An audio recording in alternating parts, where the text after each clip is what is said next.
خوتي المغاربه، السلام عليكم ورحمه الله تعالى وبركاته. في عجاله، الموضوع اخوتي وما كاين هو انه الدكتور فايد رد على التساؤل اللي كنت طرحته المره الاخرى، اللي هو ديك المواد الحافظه اللي توجدات في الفرماج المغربي واللي ما موجوداش في الفرماج الفرنسي. علاش؟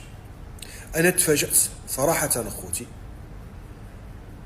تفاجات بالطريقه اللي رد بها عليا الدكتور الفايد. اول مره كنكتشف، مع كل احتراماتي للدكتور الفايد ولعلمه، يعني هو هرم في الميدان ديالو، انه يفقد حاسه التواضع.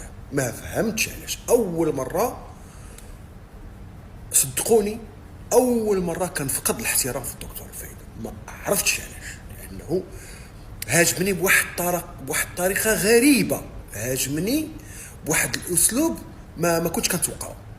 قال عليا بانني انا، ولو انني بحسن النيه نشرت ديك لا فيديو خطأت، ممكن ما نقولش لا، ولكن انني تسببت في واحد الفوضى عارمه، وان المراه مع الجاره مع جارتها تقول لها ما تشريش الفرماج بواحد الاسلوب بواحد الطريقه.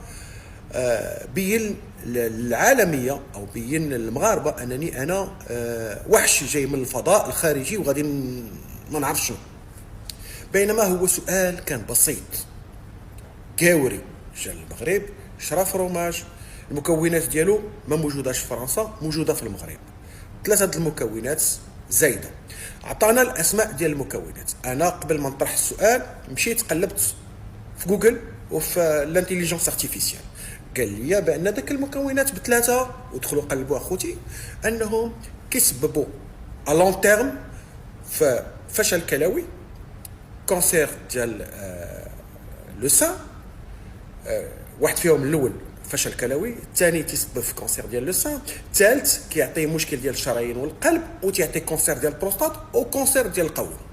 داكوغ، هادشي ا لون تيرم. زياده على ذلك ما تنساوش بان الفرماج مغلف بالالومنيوم، الالومنيوم كيعطي الكونسير. دونك هذا هو. انا كأب كنخاف على ولادي، دونك اوتوماتيكمون غنخاف على ولاد المغاربه. طرحت السؤال، قلت علاش هذوك المكونات موجودين؟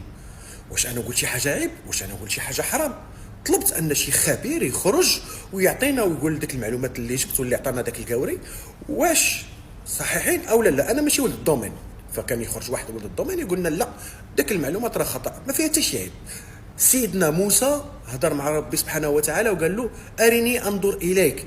قال له ربي سبحانه وتعالى اولم تؤمن؟ قال له بلى ولكن ليطمئن قلبي. حنا كاباء بغينا نعرفوا واش هذا لو برودوي صالح ولا ما صالحش.